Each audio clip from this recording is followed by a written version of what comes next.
Hello everyone, my self नजर आलम, you watching Kabir CSC। आज के इस वीडियो में देखने वाले हैं 17 सितंबर के करंट अफेयर। तो चलिए शुरू करते हैं। आज के करंट अफेयर में पहला सवाल ये है कि किस राज्य सरकार ने राज्य के सूक्ष्म लघु और मध्यम उद्यमों यानी MSMEs पारिस्थितिकी तंत्र को विकसित करने के लिए भारतीय लघु उद्योग विकास बैंक यानी सिडबी के साथ समझौता किया है? तो इसका आंसर हो जाएगा राजस्थान। राजस्थान ने सूक्ष्म लघु मध्यम उद्यमों पारिस्थितिकी तंत्र और को विकसित करने के लिए भारतीय लघु उद्योग विकास बैंक के साथ समझौता किया है। सिडबी यानी भारतीय लघु उद्योग विकास बैंक का हेडक्वार्टर है लखनऊ में। इसके चेयरमैन या अध्यक्ष हैं मोहम्मद मुस्तफ़ा। सिडबी ने एक स्वावलंबन फंड को बनाया है और सिडबी ने स्वावलंबन ट्रेन को भी चलाई थी जो लखनऊ से वाराणसी तक चली है। लखनऊ से वाराणसी तक चली है स्वावलंबन ट्रेन। अब बात करते हैं राजस्थान की। राजस्थान में टाइगर रिजर्व हैं, जैसे Sariska tiger reserve, Ranthambore tiger reserve, Mukundra hill tiger reserve और Keoladeo tiger reserve. I repeat, Sariska tiger reserve, Ranthambore tiger reserve और मुकुंदरा हिल टाइगर रिजर्व और केवलादेव टाइगर रिजर्व। राजस्थान एक कैंपेन को भी चला रहा है जिसका नाम है प्योर फॉर श्योर कैंपेन। इसमें यह है कि इसमें दूध की गुणवत्ता यानी दूध की क्वालिटी को सुनिश्चित किया जाएगा। और राजस्थान में एक इंदिरा रसोई योजना को भी स्टार्ट किया गया जिसमें लोगों को 8 रुपये में खाने की थाली दी जाएगी। और राजस्थान ने 2 मोबाइल ऐप को भी लॉन्च किया है जिसका नाम है आयु और सेहत साथी। नेक्स्ट सवाल ये है, केंद्रीय मंत्रिमंडल ने किस राज्य के ऑर्बिटल रेल कॉरिडोर परियोजना को मंजूरी दी है? तो इसका आंसर हो जाएगा हरियाणा। अब ऑर्बिटल रेल कॉरिडोर होता क्या है? तो ऑर्बिटल रेल कॉरिडोर परियोजना जो है यह दिल्ली को बाईपास कर देगा, यानी कि दिल्ली में जो रेलवे स्टेशन है उसको बाईपास कर देगा, क्योंकि दिल्ली में जो रेलवे ट्रैफिक है वो काफ़ी ज़्यादा हो जा रहे हैं। तो उसको बाईपास करने के लिए ऑर्बिटल रेल कॉरिडोर को बनाया गया है। यह जोड़ता है पलवल को सोनीपत से और यह 5 साल में बनकर तैयार हो जाएगा। और इसकी जो दूरी है वो है 121 किलोमीटर। अब बात करते हैं हरियाणा की। हरियाणा में बहुत सारे स्कीम्स हैं, बहुत सारी योजनाएं हैं जो आप लोगों को जान लेनी चाहिए, जो काफ़ी एग्ज़ाम में पूछे जाते हैं। तो हरियाणा में 2 योजनाएं हैं जो आप लोगों को जान लेनी चाहिए। पहला है महिला एवं किशोरी सम्मान योजना। इसमें महिला और किशोरियों को सैनिटरी नैपकिन दी जाएगी। और दूसरा है मुख्यमंत्री दूध उपहार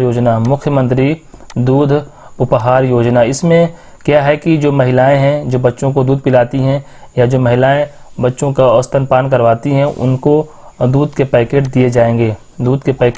दिए जाएंगे कि उनका पोषण ठीक से हो सके।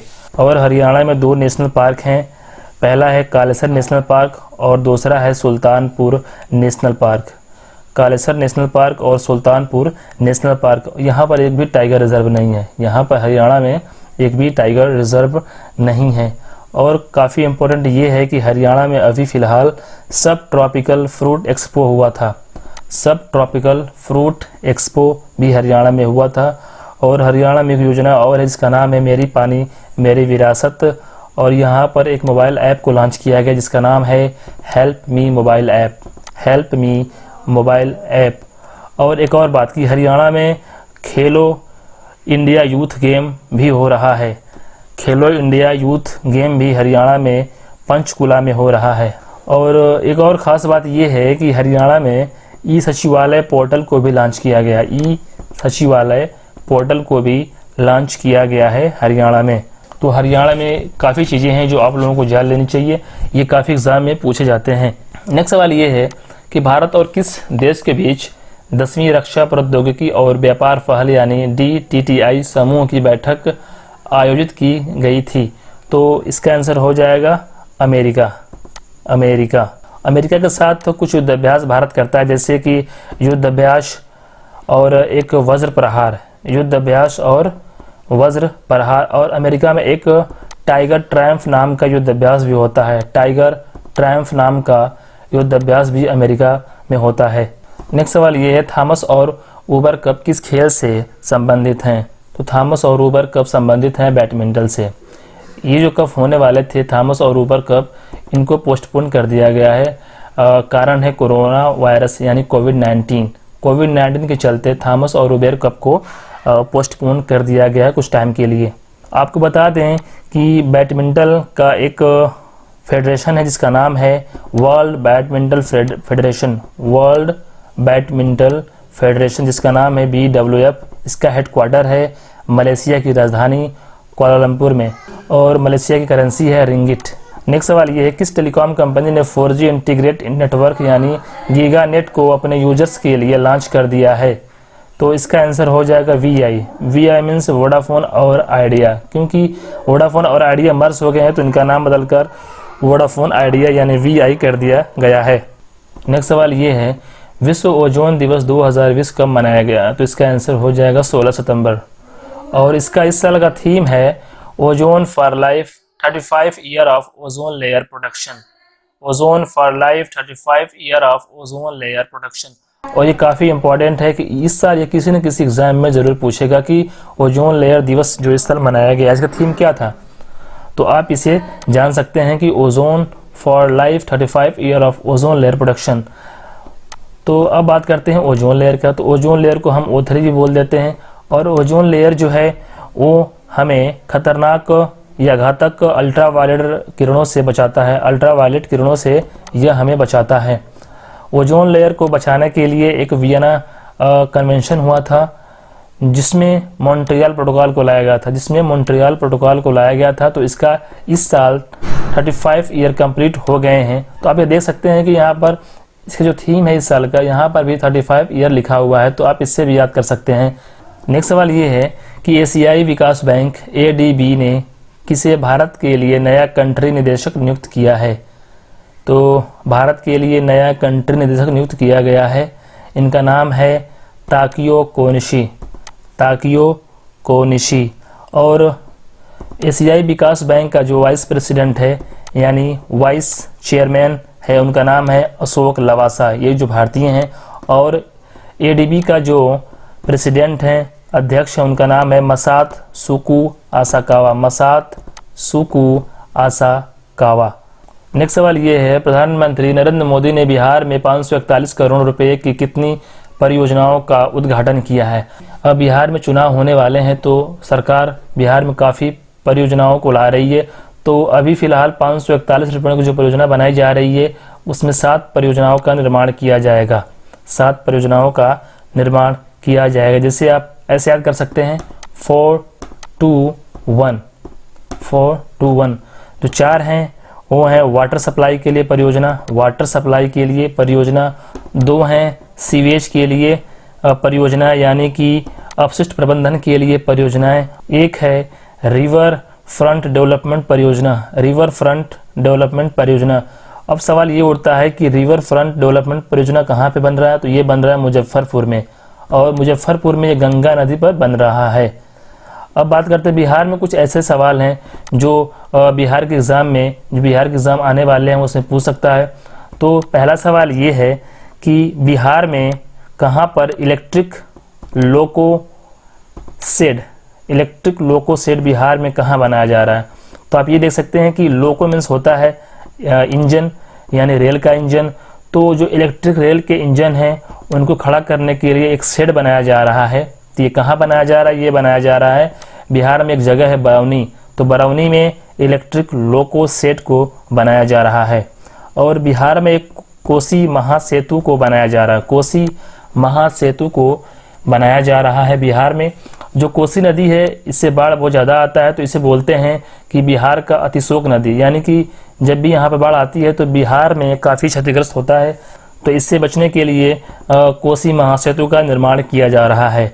इसकी जो लंबाई है वो 1.9 किलोमीटर की है और यह जोड़ती है समस्तीपुर को जयनगर से, समस्तीपुर को जयनगर से। जो जयनगर है वो नेपाल के बॉर्डर पर है। तो आपको बता दें कि जब ये नहीं बना है तब इसकी जो दूरी है ये है 300 किलोमीटर, यानी कि समस्तीपुर और जयनगर के बीच जो दूरी है वो है 300 किलोमीटर। लेकिन जब ये बन जाएगी तो इसकी दूरी घटकर 22 किलोमीटर रह जाएगी, 22 किलोमीटर रह जाएगी। नेक्स्ट सवाल ये है, शैक्षिक प्रौद्योगिकी कंपनी ग्रेट लर्निंग ने किसे अपना ब्रांड एम्बेसडर नियुक्त किया है? तो इसका आंसर हो जाएगा विराट कोहली। नेक्स्ट सवाल ये है, देश की पहली किस उपग्रह भेदी मिसाइल के सफल परीक्षण की याद में एक डाक टिकट को जारी किया गया है? तो इसको जारी किया गया है ए-सैट को, जो 2019 में लॉन्च किया गया था। इसी के याद में डाक टिकट को भी जारी किया गया है।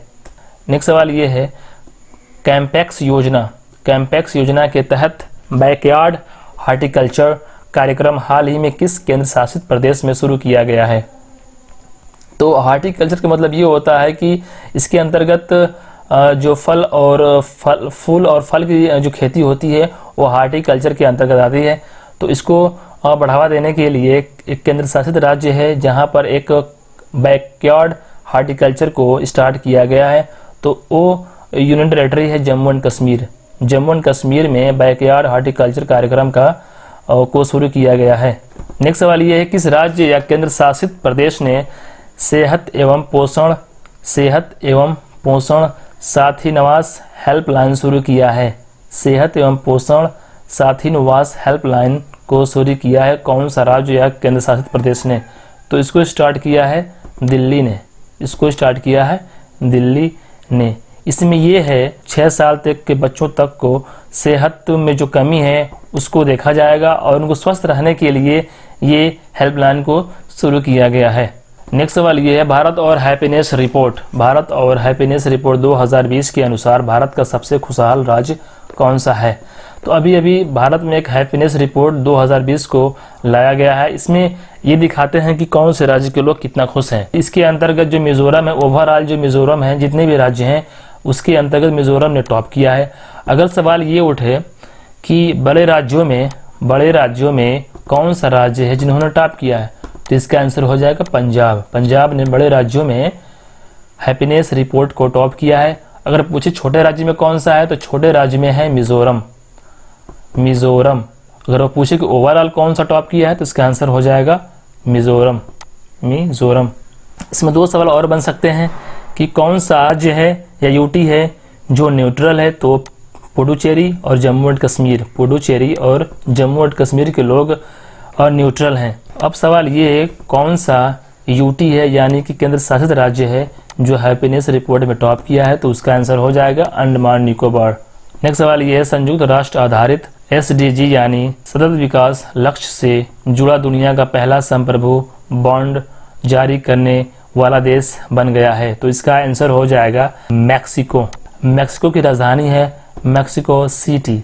जो SDG यानी सतत विकास लक्ष्य हैं वो हैं टोटल 17 और इनको पूरा करने का लक्ष्य रखा गया है 2030 तक। अगला सवाल ये, किस देश ने गलत नक्शे के प्रदर्शन को लेकर SCO के सदस्य देशों के राष्ट्रीय सुरक्षा सलाहकारों की एक वर्चुअल बैठक से वॉकआउट कर दिया? तो इसका आंसर हो जाएगा भारत। भारत ने वॉकआउट क्यों किया? क्योंकि इसका रीजन ये था कि अभी SCO का जो बैठक हो रहा था रसिया में, यहाँ पर जो SCO के टोटल 8 देशों के मेंबर हैं, जो राष्ट्रीय सलाहकार यानी राष्ट्रीय सुरक्षा सलाहकार की बैठक हो रही थी, तो वहाँ पर पाकिस्तान ने भारत का गलत नक्शा को शो कर दिया। तो यहाँ से भारत के राष्ट्रीय सुरक्षा सलाहकार जो हैं, जिनका नाम है अजीत डोवाल, उन्होंने वहाँ से वॉकआउट कर लिया। नेक्स्ट सवाल ये, कौन सा देश पर्यवेक्षक के तौर पर जिबूती आचार संहिता या जेद्दा संशोधन में शामिल हुआ? जिबूती आचार संहिता या जेद्दा संशोधन में शामिल हुआ? तो इसका आंसर हो जाएगा भारत। इसमें भारत को शामिल किया गया है। जिबूती आचार संहिता ये है कि हिंद महासागर में जो भी शिप जा रही थी या शिप जाते हैं या जहाज जाती है, तो उसको जो पायरेट्स हैं यानी कि जो समुद्री लुटेरे हैं उसको लूट लिया करते थे। तो इसको देखने के लिए भारत को इसमें पर्यवेक्षक बनाया गया हिंद महासागर का। नेक्स्ट सवाल ये है, अमेरिका ने हिंद महासागर में शांति और सुरक्षा बनाए रखने के लिए किस देश के साथ रक्षा सहयोग समझौता पर हस्ताक्षर किया है? तो इसका आंसर हो जाएगा मालदीव। मालदीव ने अमेरिका के साथ समझौता किया है कि हिंद महासागर में शांति को बनाया जाएगा। आपको बता दें कि मालदीव जो है और श्रीलंका ये दोनों मिज़ेल और रूबेल जो बीमारी हैं उससे मुक्त हो गए हैं, और जो मालदीव्स के प्रेसिडेंट हैं वो हैं इब्राहिम मोहम्मद सोलेह। नेक्स्ट सवाल ये है, किस खिलाड़ी ने सबसे अधिक वेतन पाने वाले फुटबॉल खिलाड़ियों की फोर्ब्स रैंकिंग में पहला स्थान प्राप्त किया है? इसमें पहला स्थान हासिल किया है लियोनेल मेसी। ये है अर्जेंटीना के। आपको बता दें कि भारत के खिलाड़ी हैं फुटबॉल खिलाड़ी जिनका नाम है बाईचुंग भूटिया। ये पहले भारत खिलाड़ी हैं जिनके नाम पर एक स्टेडियम को बनाया जा रहा है। यह स्टेडियम बन रहा है मिजोरम के नामची नामक स्थान पर। तो आज के लिए बस इतना ही। आशा करता हूँ ये वीडियो आपको अच्छा लगा होगा। अगर अच्छा लगा तो लाइक कर लीजिए, अगर चैनल पर पहली बार आए हैं तो सब्सक्राइब कर लीजिए। धन्यवाद।